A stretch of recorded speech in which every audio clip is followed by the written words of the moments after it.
Assalamualaikum warahmatullahi wabarakatuh. Salam sejahtera bagi kita semua. Shalom. Salam sehat, sehat Indonesia.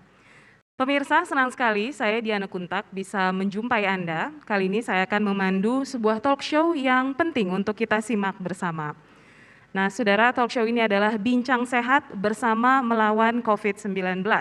Indonesia sehat, Indonesia kuat di era adaptasi kebiasaan baru. Saudara, seperti kita ketahui bersama, saat ini Indonesia sudah masuk dalam masa adaptasi kebiasaan baru. Di masa ini, masyarakat dituntut untuk dapat beradaptasi dan juga melakukan berbagai aktivitas dengan tetap patuh dan taat menjalankan protokol kesehatan. Saudara, pemerintah melalui Kementerian Kesehatan telah menerbitkan keputusan Menteri Kesehatan tentang protokol kesehatan bagi masyarakat di tempat dan fasilitas umum dalam rangka pencegahan dan pengendalian COVID-19. Tentunya keputusan Menteri Kesehatan ini, saudara, menjadi panduan penting bagi masyarakat untuk disiplin dan konsisten dalam menerapkan protokol kesehatan, terutama 3M, yaitu memakai masker, mencuci tangan dengan sabun di air mengalir, dan menjaga jarak. Saat ini penerapan protokol kesehatan merupakan kunci penting untuk menghentikan laju penyebaran COVID-19. Untuk itu, diperlukan kerjasama dari berbagai pihak untuk bahu-membahu, bersatu padu, bergotong royong. Kita mensosialisasikan penerapan protokol kesehatan ini, juga melakukan berbagai upaya pencegahan, tentu dengan satu tujuan, yaitu memutus rantai penularan dan penyebaran COVID-19. Nah, saudara, untuk itu bersama dengan saya sudah hadir dua orang narasumber penting kita yang akan membahas mengenai hal ini. Yang pertama kita akan sapa yaitu Ibu Dr. Marini Maria Kapoyos. Selamat datang Ibu di talk show ini. Ibu Dr. Marini Maria Kapoyos adalah Sekretaris Dinas Kesehatan Kota Manado dan juga bertugas sekaligus sebagai Ketua Satuan Tugas Penanganan COVID-19 Dinas Kesehatan Kota Manado. Dan juga tentu hadir Bapak Yudi Din, SEMSI. Beliau adalah tenaga ahli DPR RI. Selamat datang Bapak Yudi di talk show kita. Terima kasih Ibu dan Bapak sudah meluangkan waktu untuk bersama kita akan berbincang mengenai COVID-19. Nah, baik, di segmen yang pertama dari talk show ini kita akan fokus membahas terkait pencegahan dan pengendalian COVID-19. Saya pertanyaan pertama ke Ibu Dr. Marini dulu ini, Dok. Ini kan kita sedang di masa pandemi COVID-19. Capaian pembangunan kesehatan, terutama Kota Manado saat ini seperti apa Ibu Dokter? Kota Manado saat ini kalau berbicara tentang program dan capaian pembangunan, terlebih khusus dalam hal pembangunan kesehatan, tentu pertama-tama kita kembali mengacu pada visi Kota Manado 2016-2021.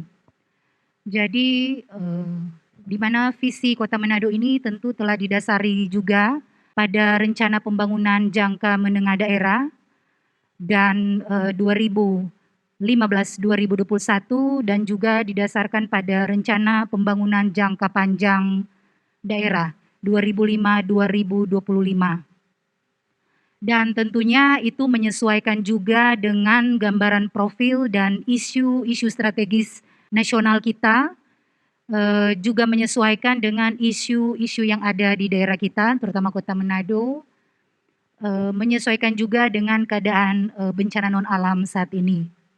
Berbicara mengenai visi Kota Manado adalah Manado Kota Cerdas, tentunya kita masih ingat, Manado Kota Cerdas 2021, yang dijabarkan lewat misi. Kita punya 6 misi, dengan kata kunci tentu kita masih ingat, yang pertama cendekia, yang kedua ekowisata, ketiga religius, keempat daya saing, kelima aman nyaman, dan terakhir itu keenam sehat sejahtera. Nah, misi yang keenam sehat sejahtera ini, jadi arah pembangunan kesehatan kita tentu lewat instansi teknis, yaitu kami dari Dinas Kesehatan, tentu mempunyai beberapa kegiatan atau program, meliputi yang pertama tentu yang menjadi terutama adalah peningkatan kualitas pelayanan kesehatan. Tentu peningkatan kualitas pelayanan kesehatan dari berbagai bidang kesehatan untuk mewujudkan tentu masyarakat dengan derajat kesehatan yang sehat dan sejahtera. Kemudian yang kedua tentu meningkatkan akses masyarakat terhadap layanan kesehatan yang berkualitas tersebut tadi. Kemudian tentu yang ketiga, kita harus mampu menurunkan disparitas kita tentu apa yang menjadi perbedaan-perbedaan jangan sampai contohnya ada perbedaan dilihat dari lokasi wilayah geografis. Jadi harus ada pemerataan pemenuhan sarana prasarana kesehatan, itu yang pertama. Pemerataan pemenuhan tenaga kesehatan, Terkait layanan kesehatan ini, Bu, ya? iya, kemudian pemenuhan jangkauan masyarakat terhadap akses atau layanan kesehatan tersebut. Contohnya seperti di Kota Manado kita terdapat di daerah kota dan di daerah kepulauan. Jadi jangan ada perbedaan. Dan puji Tuhan sampai saat ini Kota Manado, Dinas Kesehatan yang memiliki 16 UPTD FKTP Puskesmas, saat ini seluruhnya telah terakreditasi. Itu adalah salah satu lambang bahwa akses layanan kesehatan sudah bisa dijangkau oleh masyarakat kita. Baik. Jadi itu dulu. Dan kemudian Di tengah pandemi, Ibu, layanan Nah. kesehatan dan capaian pembangunan kesehatan di Kota Manado iya, bagaimana, Bu? dan saat ini seluruh kegiatan bidang kesehatan kami harus perkuat agar supaya mampu untuk hadir dan menangani setiap masalah kesehatan dalam situasi apapun, baik bencana alam maupun non alam, terutama pada saat ini yang sudah sementara kita alami yaitu pandemi COVID-19. Baik, nah Ibu Dokter Marini, tentu harus ada strategi dan program tertentu ini yang digalakan oleh Dinas Kesehatan ataupun pemerintah Kota Manado dalam mencegah dan mengendalikan penyebaran COVID-19. Bisa dijelaskan, Ibu Dokter? Jadi memang sudah sejauh ini semenjak pandemi melanda di Kota Manado pada awal bulan Maret hingga saat ini awal Desember sudah hampir 8 bulan lebih kita dilanda pandemi di seluruh Indonesia tentunya dan sudah pandemi jadi mendunia. Memang sudah begitu banyak langkah strategis yang dilakukan oleh Kota Manado saat ini tentu di bawah pimpinan langsung oleh Satgas Pemerintah Kota Manado yang dipimpin langsung oleh Bapak Wali Kota Manado, Bapak GS Vicky Lumentut sebagai Ketua Satuan Tugas COVID-19 Kota Manado. Adapun langkah-langkah strategis kami tentu sesuai dengan range of kebencanaan nasional sesuai pada Undang-Undang 2024 tahun 2007 bahwa itu tertuang dalam langkah-langkah di mana kami dalam bidang kesehatan pun mengacu pada keputusan Menteri Kesehatan nomor 413 tahun 2020 merupakan juknis terakhir, juknis kelima yang kami jadikan sebagai pedoman penanggulangan COVID saat ini. Jadi mengacu dari itu ada begitu banyak langkah-langkah yang kami lakukan, namun tentunya kembali lagi dari seluruh langkah strategis, kembali lagi pertama adalah koordinasi. Selama ini kita telah melakukan secara sinergis koordinasi baik dengan pusat, pemerintah pusat atau KPC PN atau Satgas Pusat, tentu bersinergi juga dengan baik dengan pemerintah Provinsi Sulawesi Utara. Kemudian baik koordinasi secara virtual maupun secara tatap muka dengan protokol kesehatan tentunya. Dan kemudian kedua, koordinasi tentu ada perencanaan. Namanya perencanaan itu melekat dengan program dan kegiatan. Ada program dan kegiatan berarti ada anggaran. Dan sesuai dengan amanat dari Presiden atau instruksi Presiden nomor 4 tahun 2020 dengan adanya amanat untuk relokasi kegiatan, refocusing anggaran, dan pengadaan barang jasa khusus untuk penanganan COVID, sehingga kami melakukan beberapa upaya hasil dari refocusing dan relokasi anggaran tersebut. Baik. Tentu dengan adanya pengawasan yang ketat dan melekat dari secara internal maupun eksternal, baik dari API, BPKP, BPK, dan APH dan sebagainya. Baik Ibu Dokter, saya akan bertanya ke Pak Yudi dulu. Pak Yudi, Anda sebagai tenaga ahli ini di DPR RI, terkait fungsi DPR, bagaimana Anda melihat fungsi DPR terutama mendukung peran pemerintah, upaya pemerintah dalam mengendalikan COVID-19 ini. Terima kasih atas kesempatan yang diberikan. Tentunya kalau kita berbicara terkait dengan DPR, berarti kita tidak boleh lepas daripada apa yang menjadi tugas dan kewenangan maupun batasan-batasan yang ada dalam institusi DPR itu sendiri. Nah, tentunya kita ketahui DPR itu tugasnya adalah pertama dalam legislasi, kemudian yang kedua adalah penganggaran, budgeting, kemudian ada controlling, pengawasan. Nah, apa yang kita lihat sekarang ini di tengah-tengah apa yang kita alami, kondisi yang ada kita sekarang ini, tentunya kita harus melihat bahwa kita tidak hanya berfokus kepada penanganan COVID-19 ini.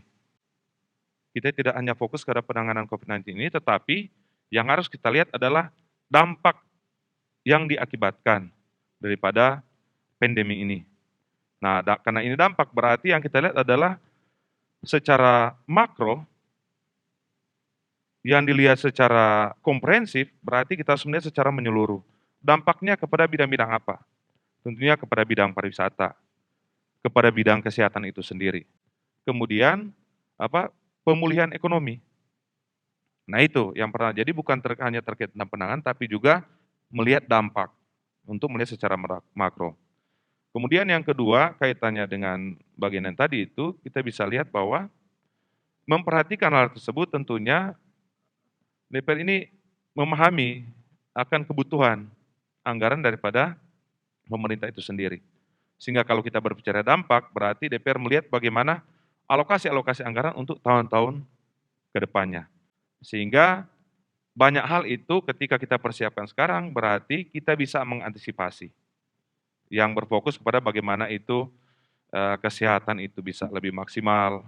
Kemudian ada tentunya itu pemulihan ekonomi. Nah, tentunya lepas dari itu, tadi sudah disampaikan oleh Ibu, bahwa di tahun 2020 ini tentunya karena adanya pandemi ini kemudian terjadi adanya refocusing anggaran. Nah, di sini tentunya pemerintah itu terus diingatkan bahwa ada itu diberikan kewenangan dalam Perpu nomor 1 tahun 2020, bahwa penggunaan dana juga ini harus transparan dan akuntabel. Supaya apa? Supaya ke depannya kita bisa menghindari hal yang dapat berdampak, apalagi dalam bidang hukum. Nah, dari bidang ini tentunya kita terus mengingatkan supaya pemerintah harus terus melihat ini. Jadi itu, penanganan ini bukan cuma lihat dari sisi penanganannya, tapi kita harus melihat secara komprehensif bagaimana dampak daripada pandemi itu sendiri. Jadi itu. Baik, perbincangan semakin menarik saudara, namun kita harus jeda sejenak. Setelah ini kami akan kembali setelah pesan-pesan kesehatan berikut ini. Mau ke pasar atau pusat perbelanjaan? Yang penting siapkan tas belanja, hand sanitizer, dan catatan belanja. Bapak pakai masker dong. Wajib untuk pakai masker dan jaga jarak minimal 1 meter. Hindari menyentuh area wajah, jangan menyentuh barang-barang yang dipajang. Biasakan transaksi digital. Setelah kembali ke rumah, biasakan untuk langsung mencuci tangan. Adaptasi kebiasaan baru melibatkan kita semua.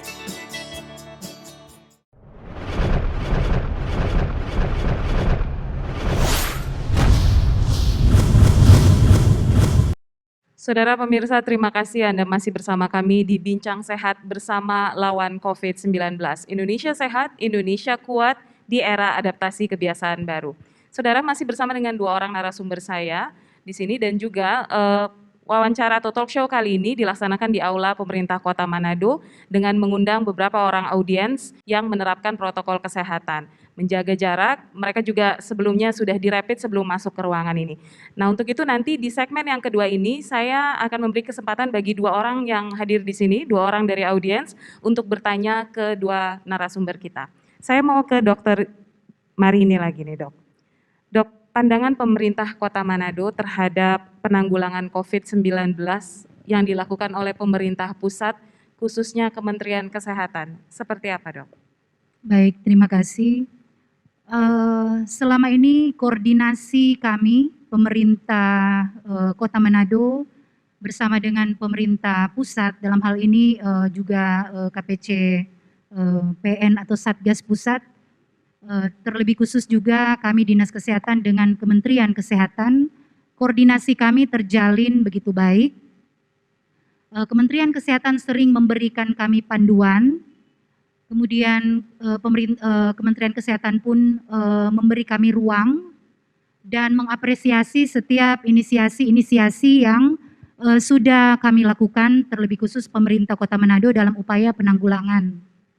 Dan pemerintah pusat selalu memberikan kami pesan bahwa apapun upaya percepatan penanggulangan COVID-19 ini semaksimal mungkin dan harus dilakukan secara melibatkan semua pihak, atau kita kenal dengan pentahelix, bahwa di situ harus melibatkan pemerintah, dalam hal ini kita sendiri dan unsur Forkopimda.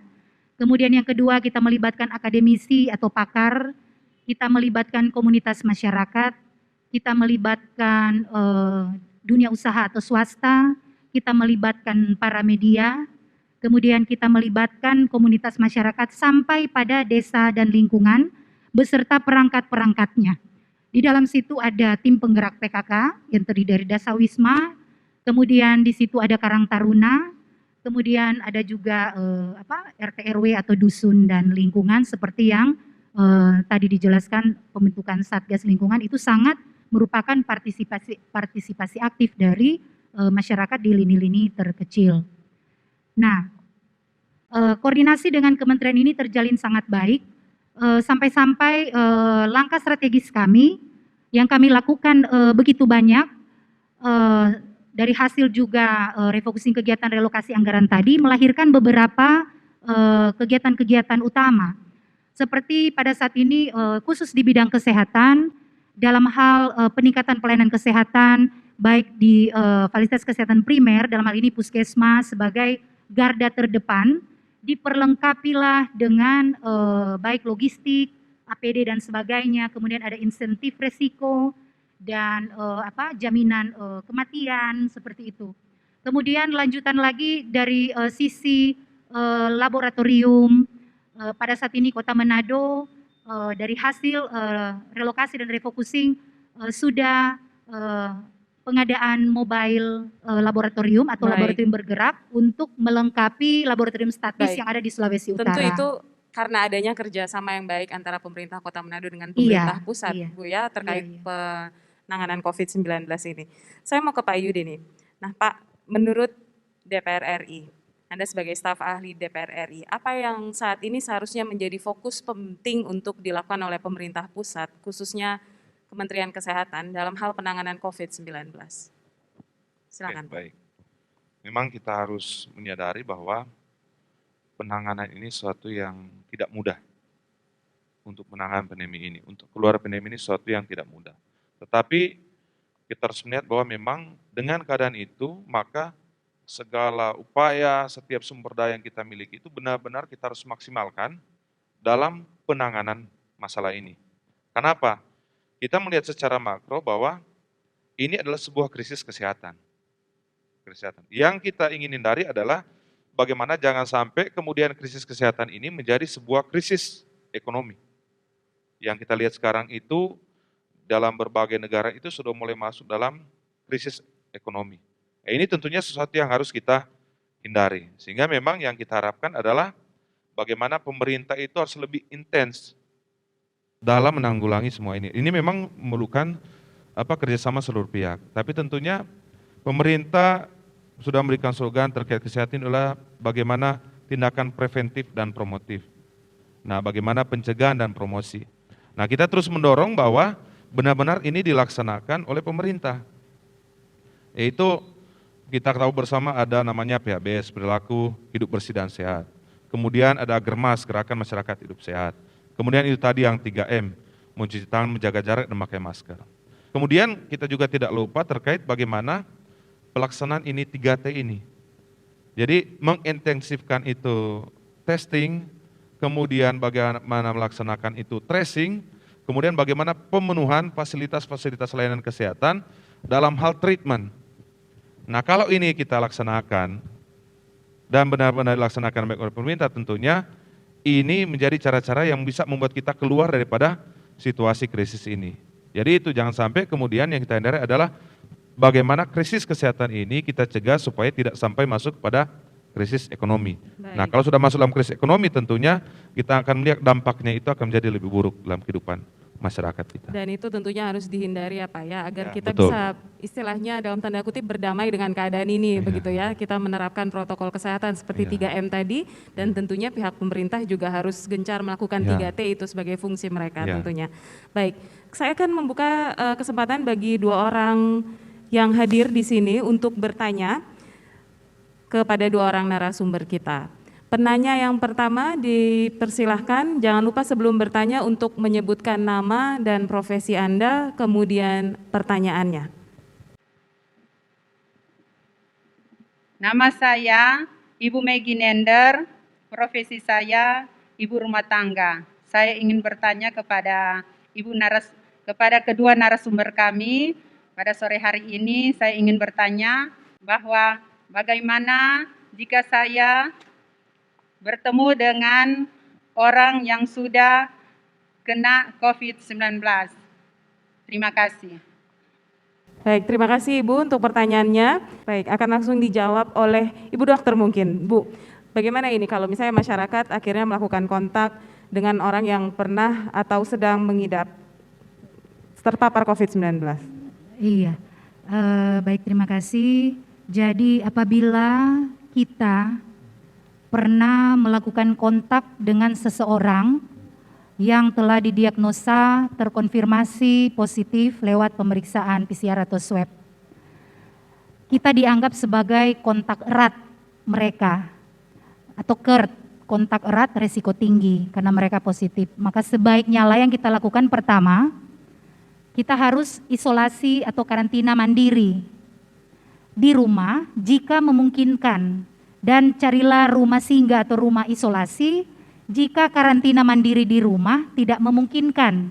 Keadaan tidak memungkinkan dalam hal seperti ini, misalnya seorang ibu rumah tangga, di rumah ada anak-anak kecil, di rumah ada lansia, ada oma atau ada opa, sehingga kondisi seperti itu menyebabkan ibu tidak bisa dan tidak memungkinkan untuk isolasi di rumah. Nah, solusinya ini bisa ditangani oleh pemerintah Kota Manado saat ini. Merupakan juga langkah strategis kami, di mana Kota Manado saat ini telah memiliki 2 rumah singgah. Yang pertama rumah singgah yang ada di Tuminting untuk masyarakat umum, ya. Jadi kami kerjasama dengan Depak Kementerian Agama, pinjam pakai rumah singgah asrama haji Tuminting. Jadi di situ saat ini sementara banyak masyarakat umum yang melakukan isolasi mandiri karena di rumah tidak bisa diisolasi. Jadi mampirlah di rumah singgah selama 14 hari. Tetapi harus tidak ada gejala atau gejala minimal saja. Karena kalau ada gejala sedang sampai berat, tempatnya isolasi di rumah sakit. Kemudian yang kedua, kita bisa segera melakukan swab atau PCR, tes swab yang usap tenggorok dan usap hidung dan tenggorokan. Itu juga pemerintah Kota Manado memberikan solusi bahwa di Kota Manado seperti yang kami sampaikan tadi, kami telah memiliki mobile laboratorium atau mobile lab BSE level 2, biosafety level 2, yang lengkap memiliki 1 unit ekstraktor beserta dengan unit PCR, biosafety kabinet lengkap dengan medical central HEPA filter yang aman, baik untuk analis yang memeriksa sampel-sampel kita maupun untuk lingkungan sekitar. Jadi itu cukup menjawab solusi kita yang ditanyakan Ibu tadi. Baik, jadi apabila ada kontak fisik dengan orang yang positif COVID-19 itu hal-hal yang perlu dilakukan ya, Iya. Dokter ya. Ada yang mau ditambahkan Pak Yudi terkait pertanyaan tadi? Oke, jadi seperti yang disampaikan oleh Ibu tadi bahwa penting bahwa ketika kita telah melakukan kontak erat dengan yang terkena ini COVID-19 ini tentunya penting bagi kita untuk langsung mengkarantina diri. Namun ini tentunya yang menarik di sini ada satu perilaku masyarakat. Sebagai contoh, ada beberapa orang itu sering ditanya, apa sudah sering melakukan ini contoh, apakah sudah sering melakukan check up kesehatan? Ada yang mengatakan, oh ya sering, kalau saya sendiri rutin, setiap 3-6 bulan itu cek jantung apa semua dicek. Tapi ada juga masyarakat yang menjawab, mereka tidak check up sampai sudah bertahun-tahun. Nah, yang menarik di sini adalah mereka tidak mau di-check up karena tidak ingin tahu hasilnya. Penting bagi kita untuk memberikan informasi dan penting bagi kita untuk melaksanakan ini protokol kesehatan. Memang masyarakat ini adalah kunci utama dalam proses penanganan ini COVID-19 ini. Jadi Baik. itu. Baik, terima kasih Pak Yudi. Saya berikan kesempatan untuk satu orang penanya lagi. Satu orang penanya lagi yang hadir di sini untuk bertanya kepada kedua narasumber kita. Jangan lupa disebutkan nama dan profesinya Ibu, baru pertanyaannya. Nama saya Cindy Astuti Salugani, saya sebagai ibu rumah tangga. Saya mau bertanya kepada narasumber yang ada. Saya sebagai masyarakat biasa, bagaimana kontribusi yang bisa kami lakukan agar COVID ini cepat berlalu. Pertanyaan yang kedua, bagaimana cara yang efisien dan efektif agar bencana COVID ini segera berlalu. Baik, terima kasih Ibu untuk pertanyaannya. Ini lagi-lagi ibu-ibu yang bertanya ya, karena memang akhirnya contohnya di rumah ini yang menjadi tanggung jawab lebih ke ibu-ibu, makanya ada pesan ibu jangan lupa memakai masker, jangan lupa bila keluar rumah menjaga jarak dan untuk selalu mencuci tangan di air mengalir dengan sabun. Ibu ini bertanya tadi, apa kontribusi yang bisa dilakukan oleh masyarakat? Saya mungkin ke Pak Yudi lebih dahulu ya, apa yang bisa dilakukan oleh masyarakat, kontribusi seperti apa agar kita bisa, agar pandemi cepat berlalu? Pertama tentunya kita harus punya banyak informasi. Yang pasti adalah informasi-informasi terkait titik-titik atau tempat-tempat menjadi tempat penyebaran atau klaster penyebaran.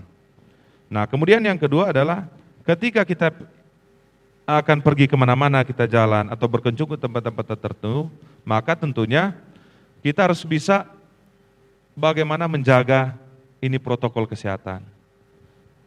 Nah, sehingga sekarang kan lebih disampaikan kepada kita, diinformasikan bahwa sebisa mungkin kalau tidak ada hal yang penting, itu tidak sampai pergi ke tempat-tempat yang berkumpul atau berkerumun. Nah, kalaupun memang itu harus dilaksanakan, maka itu jaga jarak, pakai masker, mencuci tangan, tentunya apalagi sekarang sudah dimasifkan terkait dengan alat-alat untuk protokol kesehatan yang bisa kita Baik, lakukan. itu kontribusi yang bisa dilakukan Ya. oleh masyarakat ya agar pandemi ini segera berlalu. Ya. Nah, Ibu Dokter, ada juga pertanyaan tadi dari Ibu, cara yang efektif dan efisien agar kita tidak terpapar COVID-19 ini, agar kita terhindarlah dari COVID-19, cara yang paling efektif dan efisien. Kan tidak mungkin juga kita tidak keluar rumah sama sekali, Ibu. Iya, tentunya cara yang efektif dan efisien, tentu kita sebagai masyarakat pertama harus paham dulu manfaat dari kita melakukan protokol kesehatan ini. Sejatinya masyarakat adalah kunci utama. Protokol kesehatan ini terlaksana baik atau tidak baik. Sehingga itu akan jadi upaya pandemi ini akan menurun atau akan tetap menaik atau meninggi. Saat ini perlu diketahui Kota Manado sedang dalam sesuai dengan analisis rekomendasi Satgas Pusat bahwa Kota Manado saat ini sedang dalam zona sedang atau zona orange. Kita harus ingat dan kita harus hati-hati, kita sudah sedang sementara berada di daerah perbatasan, zona perbatasan, angkanya sudah semakin tipis antara zona orange ke zona merah lagi. Kita bersyukur sudah lebih dari 8 minggu ini, 9 minggu ini kita bertahan di zona merah. Tentunya itu tidak lepas dari peran serta pemerintah yang didukung penuh oleh partisipasi aktif oleh masyarakat yang patuh pada protokol kesehatan tadi. Jadi marilah kita pertahankan zona kita, bahkan mari kita bawa zona kita ke arah zona yang lebih baik. Zona kuning, zona hijau, bahkan sampai tidak terdampak sama sekali. Lewat apa? Lewat mematuhi protokol tadi. Jadi seperti yang disampaikan oleh Bapak Yudi tadi, kita patuhi 3M, memakai masker, mencuci tangan, menjaga jarak, bahkan menjauhi kerumunan. Ya. Kemudian kita tingkatkan imunitas kita lewat makanan yang bergizi, berimbang. Kita lakukan olahraga, tentunya semua itu ada dibahas di PHBS tadi, pola hidup bersih sehat dan Germas, Gerakan Masyarakat Hidup Sehat. Sebelum pandemi, PHBS dan Germas ini sudah sangat aktif dilakukan, disosialisasikan oleh tim penggerak PKK Kota Manado sebelum pandemi, sudah beberapa tahun ini. Dan kami merasa bahwa seluruh masyarakat Kota Manado di 87 kelurahan sudah paham apa itu PHBS, apa itu Germas, dan mari kita tinggal mengaplikasikan itu di dalam kehidupan kita sehari-hari, terutama keluarga kecil kita. Jadi seperti itu. Baik, baik Ibu. Jadi lagi-lagi kuncinya adalah penerapan protokol kesehatan tentunya ya. Semakin menarik perbincangan kita saudara, namun kita harus jeda sejenak. Setelah ini kami akan kembali lagi setelah jeda pesan kesehatan berikut ini. Saatnya memulai adaptasi kebiasaan baru dengan penuh disiplin. Setelah bepergian, jangan lupa cuci tangan pakai sabun dan bersihkan kacamata, handphone, barang bawaan, dan segera mandi sebelum bercengkrama dengan keluarga. Biasakan selalu ber-PHBS. Rutin berolahraga, makan makanan bergizi seimbang, bersihkan peralatan dan perabotan rumah tangga secara rutin, menjaga sirkulasi udara dalam rumah.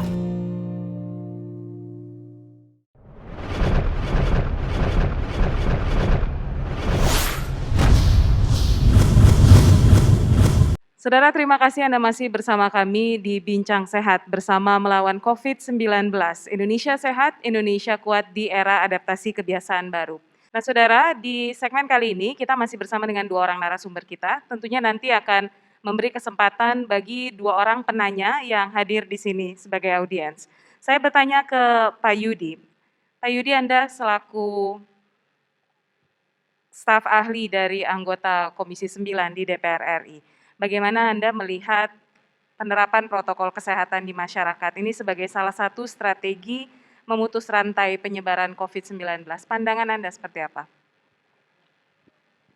Ya, terima kasih.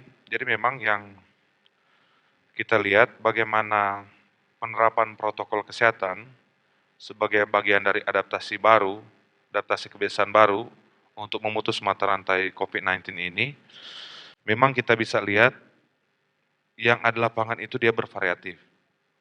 Bervariatif di sinilah artian bahwa dalam lingkungan-lingkungan tertentu atau di titik-titik tertentu kita bisa melihat itu protokol kesehatan, mencuci tangan, menjaga jarak, memakai masker itu sangat masif dan disiplin dilakukan. Tetapi berbeda kadang-kadang di tempat lain, masih ada beberapa masyarakat atau lingkungan yang masih lalai dalam penerapan protokol kesehatan ini. Nah ini kita harus sadari. Nah kondisi-kondisi ini tentunya kita terus mendorong pemerintah agar terus mengintensifkan secara masif bagaimana informasi dan edukasi terhadap masyarakat untuk terus melaksanakan protokol kesehatan. Supaya benar-benar semua kalangan masyarakat itu paham pentingnya untuk melaksanakan disiplin untuk melaksanakan protokol kesehatan dalam rangka memutus rantai COVID-19 ini. Jadi itu. Baik, nah Pak Yudi, mengapa menurut Anda kampanye yang masif dan intensif ini penting, terutama untuk mengkampanyekan penerapan protokol kesehatan dalam halnya memutus penyebaran COVID-19? Oke, jadi kenapa ini harus dilaksanakan masif dan secara komprehensif menyeluruh ke semua aspek? Tujuannya adalah agar semua aspek, semua lapisan masyarakat itu benar-benar dapat mendapatkan informasi terkait protokol kesehatan ini. Nah, informasi tersebut itu terkait dengan protokol kesehatan dan bagaimana mengajarkan masyarakat supaya disiplin dalam melaksanakan protokol kesehatan ini. Nah, ini kenapa harus masih dilaksanakan supaya semua lapisan masyarakat itu tahu terkait protokol kesehatan ini. Sehingga kita ketahui bersama, kalau kita masif semua elemen masyarakat itu masuk terkait informasi ini, kita bisa memutus rantai COVID-19 ini. Nah, dengan cara memutus ini, maka kita akan terbebas tentunya dari, bisa keluar dari di tengah-tengah pandemi yang kita hadapi sekarang. Dan itu menjadi harapan bersama tentunya Pak Yudi Ya, dan juga Ibu Dr. Marini. Nah itu tadi pandangan Pak Yudi bahwa sebagai masyarakat kita harus gencar untuk mengkampanyekan dan juga melakukannya ya dalam aktivitas sehari-hari ini penerapan protokol kesehatan. Kalau dari pemerintah Kota Manado sendiri, seperti apa yang dilakukan oleh pemerintah Kota Manado untuk mengkampanyekan penerapan protokol kesehatan? Baik. Untuk pemerintah Kota Manado sendiri, dalam hal ini Satuan Gugus Tugas Pemerintah Kota Manado tak henti-hentinya terus-menerus melakukan sosialisasi, komunikasi, informasi, dan edukasi kepada masyarakat. Seperti yang sudah disampaikan tadi, saat ini sementara gencar-gencarnya turun lebih dekat lagi kepada masyarakat sampai ke 504 lingkungan yang tersebar di 87 kelurahan di 11 kecamatan di seluruh wilayah Kota Manado dari darat sampai ke wilayah kepulauan. Nah, tentu dengan melibatkan seluruh pemangku kepentingan seperti termasuk yang di Pentahelix tadi sampai melibatkan di lini terkecil keluarga lewat Dasawisma, Karang Taruna, dan dusun pada desa lingkungan dan sebagainya. Dan untuk pemerintah Kota Manado sendiri lewat tim gabungan dari Satgas Pemkot Manado kemudian melakukan evaluasi atas keberlangsungan protokol kesehatan di tengah masyarakat.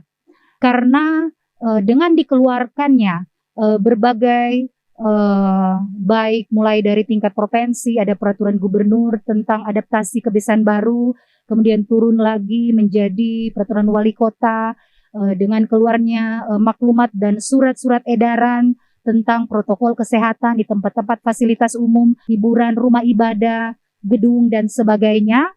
Bahkan saat ini telah keluar yang terakhir peraturan wali kota nomor 24 tahun 2020 tentang penegakan disiplin dan penegakan hukum bagi yang melanggar protokol kesehatan. Itu Jadi pun ada sanksi menjadi disiplin dan sanksi hukumnya, Bu ya? iya. Itu Jadi tentu harus ada terus dikampanyekan agar tidak melanggar nih nantinya. iya betul. Jadi ada sanksi hukum sampai dengan sanksi administrasi dan sanksi sosial. Namun sampai saat ini memang sanksi sosial yang terus-menerus masih kita galakan karena kita masih terus memberikan kesempatan lewat protokol kesehatan yang gencar tadi. Kemudian untuk monitoring atau evaluasi dari berlakunya protokol kesehatan lewat surat-surat edaran itu dengan adanya surat penegakan hukum dan disiplin tadi, tim gabungan melakukan pengawasan di tempat-tempat contoh tempat hiburan, tempat yang sering terjadi terkumpulnya massa. Apakah protokol kesehatan sudah dilaksanakan atau tidak? Di situ ada gabungan dari BPBD, Satpol PP, PTSP, bahkan Dinas Kesehatan, Dinas Pariwisata, dan tim gabungan lain. Baik, tentu harapannya nanti yang menjadi output dari semua kampanye ini adalah masyarakat lebih lebih aware dan tidak perlu lagi dikeluarkan harus sanksi disiplin dan sanksi hukum, tapi mereka sudah tahu sendiri apa yang harus dilakukan dalam hal penerapan protokol kesehatan ini. Nah, Ibu, kalau dari segi evaluasi terhadap semua kampanye yang dilakukan sudah sejauh apa? Ya, dari evaluasi kami yang terakhir, pada saat kami melakukan sosialisasi, kami turun memantau apakah informasi, edukasi, sosialisasi kami sampai atau tidak. Dan dari yang kami temukan memang perubahan signifikan memang terjadi. Sejak Contohnya, kapan sampai kapan itu, Ibu? dalam bulan ini pun dari bulan contoh kami turun di sebuah tempat hiburan. Kemudian kami memberi waktu beberapa hari kemudian kami balik lagi. Masih tidak perubahan, kami balik lagi beberapa hari kemudian dan di situ mulai ada perubahan. Contoh nyata misalnya dari kapasitas tempat hiburan kami memberi sosialisasi bahwa sebaiknya 30-50% saja yang diisi. Kemudian ada tempat cuci tangan, kemudian melakukan jaga jarak dengan jarak 1-1,5 meter per meja. Kemudian kalau di restoran satu meja itu bisa 1 maksimal sampai 2 saja. Kemudian dengan jarak seperti tadi 1-1,5 meter dan itu mereka sudah lakukan. Dan kami juga menghimbau agar mereka memiliki satgas di tempat-tempat mereka tersebut. Di tempat keramaian tersebut, begitu ya? Iya, contoh di tempat hiburan mereka pun harus pihak pengelola harus membentuk satgas untuk bisa memantau keberlangsungan aktivitas di tempat tersebut. Baik, Ibu. Nah, Ibu Dokter dan juga Pak Yudi, kita akan kembali memberikan kesempatan bagi 2 orang yang ada di tengah-tengah kami ini. Audiens yang ingin bertanya kepada kedua orang narasumber kita diberikan kesempatan. Oke, Bapak jangan lupa disebutkan nama dan profesi sebelum pertanyaannya. Nah, terima kasih atas kesempatan yang diberikan. Saya atas nama Matius Mamonto bekerja di LBH lembaga bantuan hukum. Hanya satu, pertanyaan saya hanya pendek-pendeknya, terlalu panjang. Jadi pertanyaan saya kepada kedua narasumber yang ada di depan kita ini, yang saya mau tanyakan, jika nanti vaksin sudah ditemukan, apakah penerapan 3M akan dilanjutkan? Seperti memakai masker dan mencuci tangan dan jaga jarak. Terima kasih. Baik, terima kasih. Tepuk tangan untuk Bapak ini. Langsung ke pertanyaan berikutnya. Ibu jangan lupa disebutkan nama dan profesi Anda sebelum bertanya. Terima kasih untuk kesempatan. Nama saya Elvi Ruru sebagai ibu rumah tangga. Kepada kedua narasumber, saya bertanya, apa sikap kita ketika melihat saudara, teman, atau orang-orang yang di sekitar kita tidak disiplin memakai masker? Demikian, terima kasih. Baik, itu tadi pertanyaan dari dua orang audiens yang hadir bersama dengan kita. Nah, pertanyaan yang pertama adalah tentang vaksin. Apabila vaksin sudah ditemukan, Bapak tadi penasaran apakah tetap akan dilakukan ini penerapan protokol kesehatan. Kemudian ada seorang ibu juga yang bertanya, apabila orang di sekitar kita, baik itu teman, saudara, atau kerabat, tidak disiplin dalam menggunakan masker, apa yang harus kita lakukan? Saya mau ke Ibu Dr. Marini dulu. Nah dok, untuk pertanyaan pertama dan kedua tadi bisa langsung dijawab sekalian, Bu. Memang dengan adanya vaksin akan membentuk imunitas tubuh kita karena vaksin sendiri akan memberikan kekebalan atau antibodi kepada tubuh kita. Saat ini memang pemerintah telah melakukan tahapan demi tahapan dan telah selesai dan akan sementara dipersiapkan untuk distribusi ke wilayah-wilayah. Namun sebenarnya tidak cukup hanya vaksin saja, tetap perilaku hidup bersih sehat melalui 3T dalam rangka penanggulangan pandemi tetap jangan kita abaikan dan jangan kita lupakan. Karena meskipun kita divaksin, kita mendapat perlindungan untuk diri kita sendiri juga untuk masyarakat, tetapi di saat kekebalan tubuh kita sangat-sangat rendah, ada kemungkinan kita masih bisa terpapar bukan hanya penyakit virus corona saja, tetapi juga penyakit virus lainnya. Jadi alangkah baiknya kita tetap terapkan 3M tersebut, yaitu memakai masker, mencuci tangan, dan menjaga jarak. Baik, itu jadi walaupun vaksin sudah ada, nanti lebih baik penerapan protokol kesehatan itu tetap dilakukan. Nah, pertanyaan dari Ibu yang kedua tadi, apabila ada orang di sekitar kita yang tidak disiplin menggunakan masker, apa yang harus dilakukan, Ibu? Ya, tentu saja kita bisa menyampaikan dengan cara baik-baik. Jangan lupa kita pakai masker dulu. Kita menyampaikan ini cara kita mensosialisasikan dengan lingkungan terdekat kita. Jadi kita ajak beliau untuk memakai masker. Kalau kita punya masker yang bersih belum dipakai, kita berikan kepada beliau. Kemudian sekaligus kita memberikan edukasi tentang kelebihan dan manfaat dari menggunakan masker, bahwa dengan kita memakai masker, kita melindungi diri kita dan melindungi lawan bicara kita. Baik. Terima kasih Bu Dokter. Saya ke Pak Yudi nih. Menurut Pak Yudi, dua pertanyaan tadi. Apabila vaksin sudah ditemukan, apakah penerapan protokol kesehatan itu tetap harus digalakkan? Dan kemudian apa yang harus dilakukan apabila kita bertemu orang yang tidak disiplin menggunakan masker? Oke, baik. Jadi pertama terkait vaksin ini tentunya kita ketahui bersama bahwa pemerintah sekarang itu terus mengupayakan secara maksimal dalam proses penyediaan vaksin ini. Nah, ini proses penyediaan vaksin ini tentunya salah satu cara untuk memutus atau bisa keluar dari pandemi COVID-19 ini. Namun tentunya kita harus terus melihat, mengingatkan pemerintah bahwa bagaimana kemudian proses untuk pengadaan vaksin ini sampai kemudian seperti yang disampaikan oleh Ibu tadi, proses distribusinya, kepada siapa sasaran-sasarannya nanti, skala-skala prioritasnya.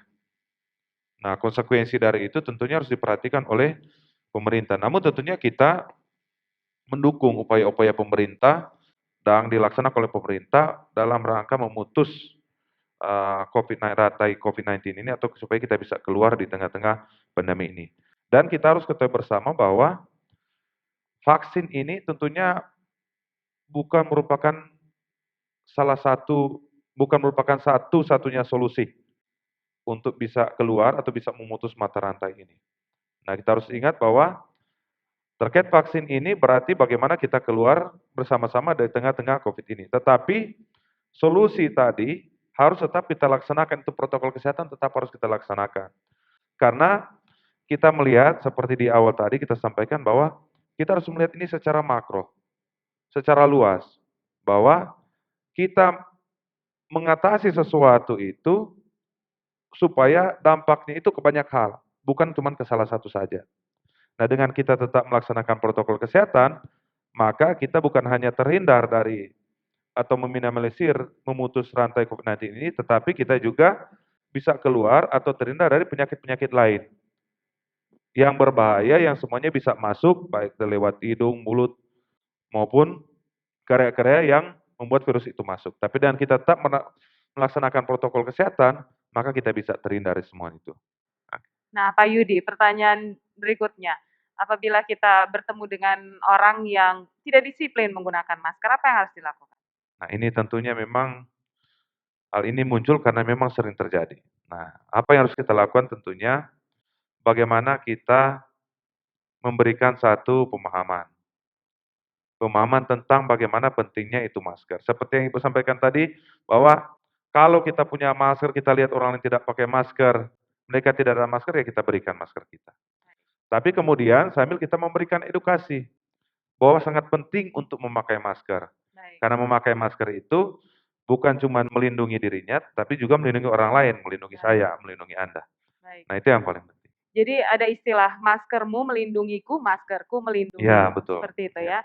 Nah, itu dia segmen ketiga dan kita masih punya segmen penutup, Saudara. Namun sebelum kita masuk ke segmen penutup, kita ikuti pesan-pesan kesehatan berikut ini.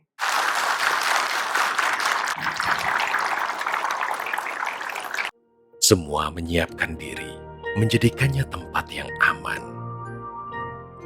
Saling menjaga diri. Saling berbagi rasa aman. Bersama dalam doa, bersama untuk hidup sehat. Walau semua masih terbatas oleh waktu untuk tak berlama-lama bersama. Namun semua tetaplah indah bersama dalam adaptasi kebiasaan baru.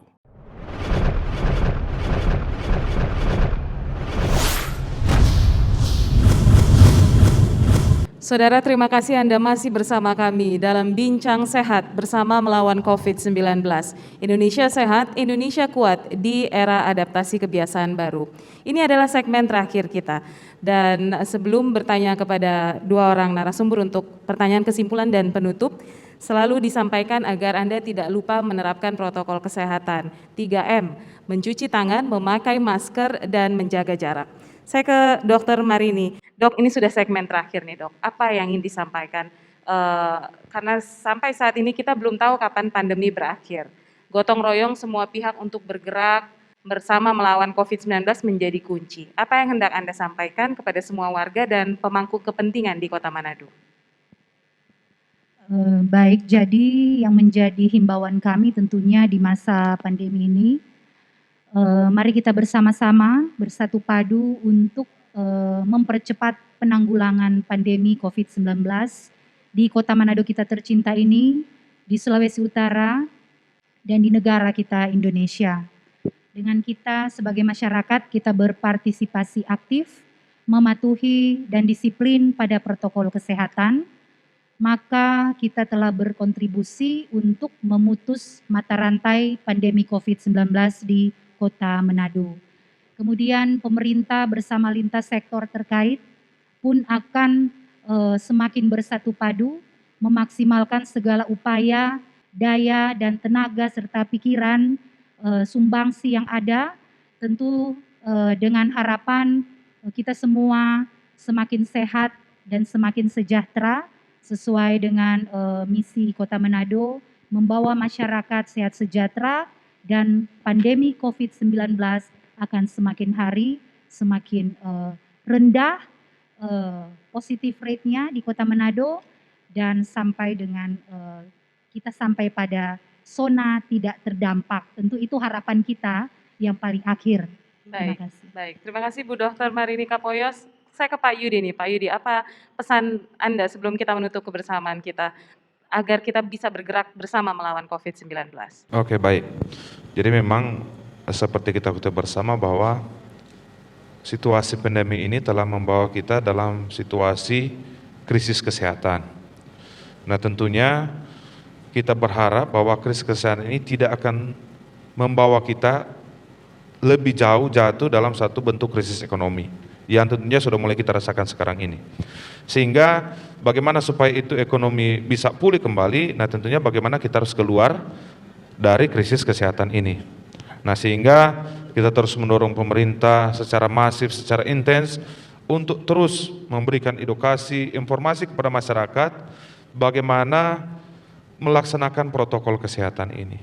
Dan tentunya ini bukan hanya terkait dengan pemerintah, tetapi secara komprehensif, secara menyeluruh, baik itu pemerintah, DPR, bahkan masyarakat, TNI Polri itu harus secara bersama-sama memiliki tanggung jawab untuk bisa melaksanakan protokol kesehatan ini. Karena ini tidak bisa dilaksanakan secara parsial, secara sendiri-sendiri, tetapi harus secara komprehensif dilaksanakan dari semua aspek. Nah, dukungan-dukungan dari semua aspek ini sangat penting, sehingga ketika kita melaksanakan protokol kesehatan ini, maka kita yakin kita bisa keluar dari situasi pandemi COVID-19 ini. Nah, dengan kita keluar dari situasi pandemi COVID-19 ini, maka kita tentu berharap maka ekonomi kita akan pulih kembali. Nah, lebih dari itu tentunya kita berharap dengan adanya situasi ini akan membuat masyarakat kita lebih sadar, lebih aware tentang bagaimana menjaga kesehatan. Jadi itu. Baik, terima kasih Pak Yudi, terima kasih Bu Dr. Marini Kapoyos. Saudara, demikian sudah kita saksikan bersama Bincang Sehat bersama lawan COVID-19. Indonesia sehat, Indonesia kuat di era adaptasi kebiasaan baru. Semoga informasi ini bermanfaat dan menambah pengetahuan Anda, terutama tentang penerapan protokol kesehatan untuk mencegah penyebaran COVID-19. Apabila Anda ingin mengetahui lebih lanjut tentang penanggulangan COVID-19 dan informasi kesehatan lainnya, Anda bisa menghubungi hotline COVID-19 di nomor 119 extension 9 atau layanan Halo Kemkes di nomor 1500567. Dan juga Anda bisa mengunjungi berbagai kanal informasi Kementerian Kesehatan lainnya, yaitu website di kemkes.go.id, Twitter di @kemenkesri, atau bisa mendengarkan radio streaming di radiokesehatan.kemkes.go.id. Terima kasih, saya Diana Kuntak, undur diri dari hadapan Anda. Assalamualaikum, salam sejahtera bagi kita semua, sampai jumpa.